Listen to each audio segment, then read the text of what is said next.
सूत्रों के मुताबिक दिल्ली एनसीआर में छिपा हो सकता है विकास दुबे।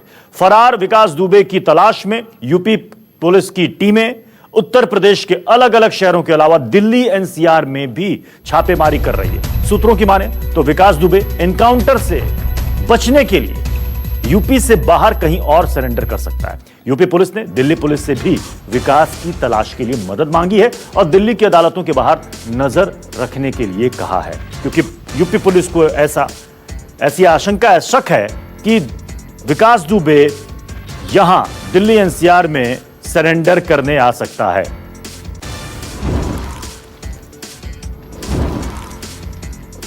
हमारे साथ इस खबर पर हमारे दो और संवाददाता जुड़ रहे हैं। दिल्ली से विमल कौशिक और लखनऊ से अशोक तिवारी जुड़ रहे हैं। सबसे पहले मैं विमल आपके पास आ रहा हूं, क्या इनपुट्स मिल रहे हैं?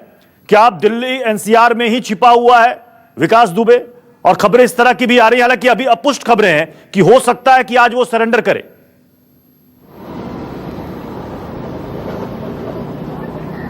जी बिल्कुल प्रत्युष, देखिए उत्तर प्रदेश पुलिस ने दिल्ली पुलिस से इस मामले में मदद मांगी है, क्योंकि उत्तर प्रदेश पुलिस पिछले 4-5 दिनों से लगातार विकास की तलाश में छापेमारी कर रही है। यहां तक कि उसके कई करीबी लोग, नजदीकी लोग गिरफ्तार भी किए गए हैं और उनसे पूछताछ पर जो इनपुट मिले हैं उसके आधार पर पुलिस अपनी तफ्तीश को आगे बढ़ा रही है और उसकी तलाश में जगह जगह छापेमारी की जा रही है। लेकिन अभी तक उत्तर प्रदेश पुलिस को इस मामले में सफलता हाथ नहीं लगी है। पहले हालांकि आशंका जताई जा रही थी कि जो विकास दुबे है वो नेपाल भागने की फिराक में, जिसके चलते तमाम जो बॉर्डर के इलाके हैं वहां पर सख्ती बरती गई। लेकिन अब ऐसी आशंका है, ऐसी सूत्रों से जो जानकारी मिल रही है, जो उत्तर प्रदेश पुलिस ने दिल्ली पुलिस के साथ भी साझा की है, कि विकास दुबे दिल्ली एनसीआर में कहीं पर हो सकता है और उसकी कोशिश यही है कि वो अदालत में अपना आत्मसमर्पण करे। और क्योंकि विकास दुबे को डर सता रहा, जिस तरीके से उत्तर प्रदेश पुलिस ने ताबड़तोड़ कार्रवाई शुरू की है उसके नजदीकों के ऊपर, उसके मकानों के ऊपर, तो उससे वो डर गया है पूरी तरह से और उसको एनकाउंटर का डर सता रहा है, जिससे बचने के लिए वो दिल्ली एनसीआर में किसी कोर्ट में सरेंडर कर सकता है। इसको देखते हुए जो दिल्ली की तमाम कोर्ट्स हैं उसके आसपास नजर रखने के लिए कहा गया है। जी चलिए विमल, आप हमारे साथ बने रहे। मैं अशोक तिवारी का रुख करूंगा। अशोक, एक बात तो साफ है कि विकास दुबे डरा हुआ है, उसे डर है कि कहीं वो एनकाउंटर में मारा ना जाए। विकास दुबे दिल्ली में अगर सरेंडर करता, मैं अगर इसमें लगा रहा हूं, अगर सरेंडर करता है तो शायद ये बहुत बड़ा भूचाल लाएगा।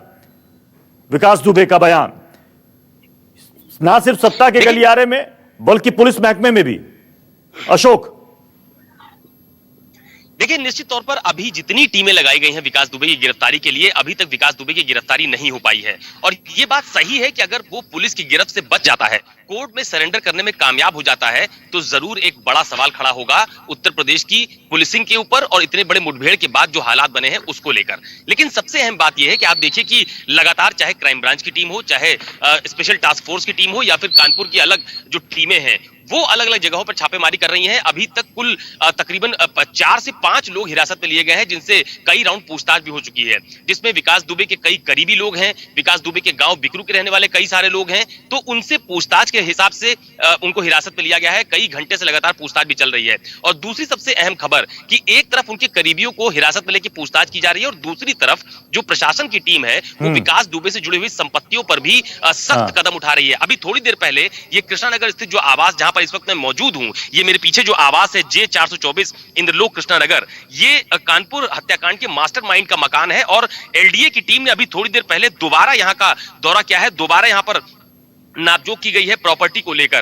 पहले यह कहा जा रहा था कि शायद विकास दुबे के मकान का नक्शा लखनऊ विकास प्राधिकरण को नहीं मिला है, लेकिन अब यह जानकारी मिली है कि इस मकान का नक्शा प्राधिकरण को प्राप्त हो चुका है। और उसके बाद एलडीए की टीम ने, जो प्रवर्तन निदेशालय की टीम है एलडीए की, उसने यहां पर आकर बाकायदा जांच पड़ताल की है और उसके बाद अभी थोड़ी देर पहले वो यहां से रवाना हुए हैं। संकेत साफ है कि सिर्फ गिरफ्तारी के लिए, सिर्फ उसको पकड़ने के लिए दबिश नहीं दी जा रही है, बल्कि उसके पूरे जो उसका काकस है, उसका जो साम्राज्य है, उस पर भी नकेल कसने की तैयारी है। शायद यही वजह है कि उससे जुड़ी हुई तमाम सारी जो प्रॉपर्टीज है उस पर लगातार जांच की जा रही है। लगातार जो लखनऊ विकास प्राधिकरण यानी लखनऊ में जो उसके मकान है, उसकी संपत्ति है, उसकी जांच की जा रही है, नापजोक की जा रही है। और अगर जरा सी भी कोई कमी इस मकान में नक्शे के अनुरूप नहीं मिली, तो कानपुर में जिस तरह से विकास दुबे का मकान ध्वस्त किया गया था बिकरू गांव में, शायद वही स्थिति यहां पर देखने को मिलेगी। लेकिन उसके लिए पहले नापजोक और जो विधिक प्रक्रिया है उसको अपनाया जा रहा है। चलिए, बहुत बहुत शुक्रिया इस अपडेट के लिए अशोक, विमल और मानस, आप तीनों का बहुत बहुत शुक्रिया। नमस्कार, मैं हूं मानक गुप्ता। अगर आपको हमारा ये वीडियो पसंद आया हो तो इसे लाइक और शेयर जरूर करें और हां, हमें सब्सक्राइब और फॉलो करना ना भूलें। ताकि आप देश और दुनिया की कोई खबर मिस ना करें। तो जुड़े रहिए हमारे साथ और देखते रहिए न्यूज़ 24।